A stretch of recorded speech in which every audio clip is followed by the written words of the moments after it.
दूसरे ग्रह के इस जमीनी भूभाग पर पहुंचने के बाद, जो कि अब पृथ्वी का हिस्सा बन चुका है, मैं आज आपको इनविजिबल वर्ल्ड की कुछ ऐसी सत्ताओं के बारे में बताने जा रहा हूं जिसे कि एक साधक पहचान नहीं पाता है।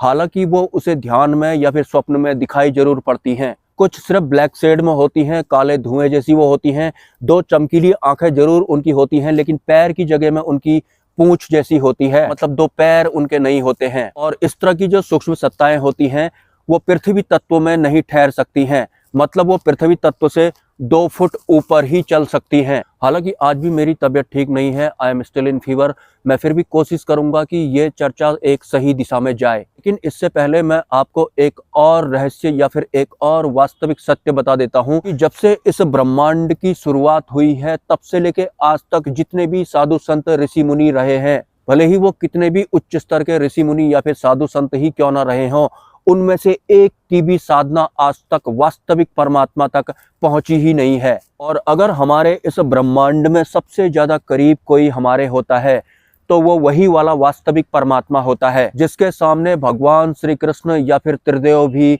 हाथ जोड़कर खड़े होते हैं। लेकिन ये सभी देव सत्ताएं भी उसी वास्तविक परमात्मा के आवरण की वजह से होती है। और वास्तविक परमात्मा इतने ज्यादा सरल होते हैं कि एक सांसारिक इंसान या फिर एक राजघराने का इंसान या फिर कोई राजकुमार या फिर कोई राक्षस राज उनके बराबर सरल हो ही नहीं पाता है। इसलिए भी इस संसार में सरवाइव करने वाले आज तक के राजा महाराजा या फिर ऋषि मुनि उस वास्तविक परमात्मा से चूकते आए हैं। अब बात करते हैं मोस्टली बंद आंखें करने के दौरान, यानी कि गहरी ध्यान की अवस्था में जो हमें अनंत असंख्य अनजानी सूक्ष्म जगत की सत्ताएं दिखाई पड़ती हैं। उनमें से 70% सत्ताएं तो हमारे इस शरीर के अंदर रहती हैं या फिर हमारे आसपास में रहती हैं। कुछ हमारे शरीर की नस नाड़ियों को चलाने का काम करती हैं और कुछ हमारे आसपास के वातावरण को बनाए रखने का काम करती हैं। और हम जैसा कि अपने आप को एक शरीर मानते हैं, तो हमारे शरीर में अगर किसी भी तरह की कोई भी एक्टिविटी होती है, तो अपनी मान्यताओं या फिर अपनी धारणाओं की वजह से हमें ऐसा महसूस होता है, या फिर हम मानते भी हैं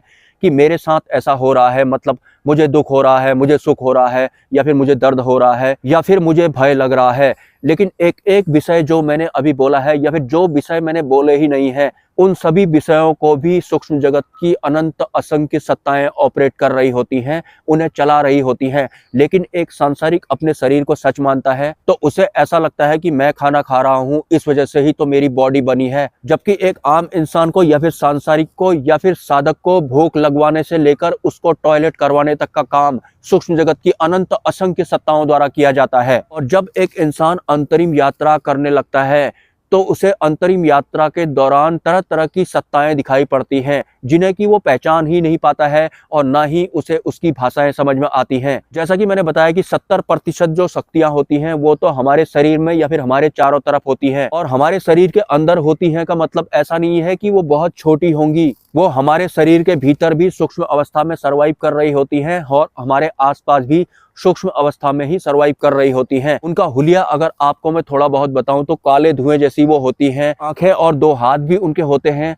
लेकिन पैर की जगह में 2 पैर नहीं होते हैं, एक पूंछ जैसी होती है। और वो भी अकेले हमारे शरीर की नस नाड़ियों को नहीं चला रही होती हैं, उनके ऊपर भी एक बड़ी सत्ता होती है जो हमें कभी कभार दिखाई पड़ती है, जिसे कि हम पहचान ही नहीं पाते हैं। हमें ऐसा लगता है कि वो कोई सिद्धि होगी या फिर पूर्व के किसी जन्म से हमारा इसका संबंध होगा, फिर ये बिना मतलब के ही मुझे दिखाई पड़ रही होगी, क्योंकि इस संसार में तो अनंत असंख्य सत्ताएं घूम रही होती हैं। हाँ, इस खाली दिखाई देने वाले स्थान में अनंत असंख्य सूक्ष्म सत्ताएं विचरण कर रही होती हैं, लेकिन उन्हीं अनंत असंख्य अनजान सत्ताओं द्वारा हमारा शरीर भी चलाया जा रहा होता है, हमारे आसपास का वातावरण भी चलाया जा रहा होता है, इन पेड़ पौधों तक को चलाया जा रहा होता है, और वो इस पूरे पृथ्वी लोक के साथ साथ इस पूरे ब्रह्मांड में फैली हुई होती हैं। अगर आप थोड़ी देर के लिए इस खाली स्थान पर देखेंगे, तो आपको इसमें बहुत बारीक तत्व दिखाई पड़ेंगे जो कि टिमटिमा जैसे रहे होंगे। फिर आपको ऐसा लगेगा कि किसी धुएं की लहर जैसी चल रही है। अगर बारीकी से आप देखेंगे, तो वो वही अनंत सूक्ष्म जगत की सत्ताएं होती हैं जो हमारे इस भौतिक जगत को गतिमान रखने का काम कर रही होती हैं। हम इंसानों की बात करूं, तो जैसे कि हम माया के अधीन होते हैं, बुद्धि और मन के अधीन होते हैं, काम क्रोध लोभ मोह भय के अधीन होते हैं, तो इन सभी विषयों को भी अनंत असंख्य सत्ताओं द्वारा चलाया जा रहा होता है। मतलब भय नाम की सत्ता के बारे में अगर आपको मैं बताऊं, तो वो एक भय है। मतलब भय होगा तो ही उसका अस्तित्व बने रहेगा। या फिर जो काम वाली सत्ता है, काम होगा तो ही तो उसका अस्तित्व बने रहेगा। मतलब एक का काम है भय उत्पन्न करना, एक का काम है काम उत्पन्न करना। ऐसे ही क्रोध या फिर अन्य तरह की जितनी भी चेतनाएं हमारे साथ में चलती हैं या फिर जिनके अधीन हमारा ये भौतिक जीवन चलता है या फिर ये भौतिक शरीर चलता है, वो सब। और ये सभी सत्ताएं माया के डायरेक्ट नीचे नहीं होती हैं, इनके नीचे भी बहुत सारे गण होते हैं, उनके नीचे और बहुत ज्यादा गण होते हैं। और फिर बहुत ही ज्यादा निचले स्तर की बात आ जाती है, वहां पर जो सत्ताएं होती हैं वो कुछ ऐसी होती हैं, ना वो जमीन पर टिक पाती हैं और आसमान में भी वो ज्यादा ऊंचा नहीं रह पाती हैं, वो सिर्फ इस लेवल तक ही घूम पाती हैं। और हुलिये की बात अगर मैं करूं तो या तो उनका जो प्रारूप है काला होता है, 2 हाथ 2 आंख उनके जरूर होते हैं लेकिन पांव नहीं होते हैं, सिर्फ पूंछ होती है।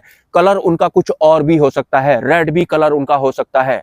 बहुत सारी सत्ताएं तो रोग उत्पन्न करने वाली भी होती हैं। अगर प्रारब्ध के हिसाब से किसी इंसान को रोग उत्पन्न करवाना होगा तो एक पर्टिकुलर टाइम पीरियड के बाद उसके शरीर में रोग उत्पन्न हो जाता है। लेकिन इंसान कहने लगता है कि ये खाने की वजह से ऐसा हो गया होगा या फिर इस तरह के माहौल में जाने की वजह से इस तरह का रोग हो गया होगा। जरूर कारण आप इस भौतिक जगत वाला कोई भी दे सकते हैं, लेकिन वास्तविकता तो वही होती है। रोग उत्पन्न करने वाली सत्ताओं द्वारा ही रोग उत्पन्न भी कराया जाता है। वो सिर्फ रोग होती हैं, रोग होगा तो ही उनका अस्तित्व रहेगा। और ये सभी काम, क्रोध, लोभ, मोह, भय या फिर रोग वगैरह होंगे तो ही ये भौतिक जगत गतिमान रहेगा या फिर एक सांसारिक इंसान इनके ही अधीन रहेगा। और वास्तव में जो माया होती है वो ठगनी होती है, वो हमें ठगने का काम करती है। और उसके अंडर में अनंत असंख्य सत्ताएं भी काम कर रही होती हैं, जिनके बारे में ऑलरेडी मैं चर्चा कर चुका हूं।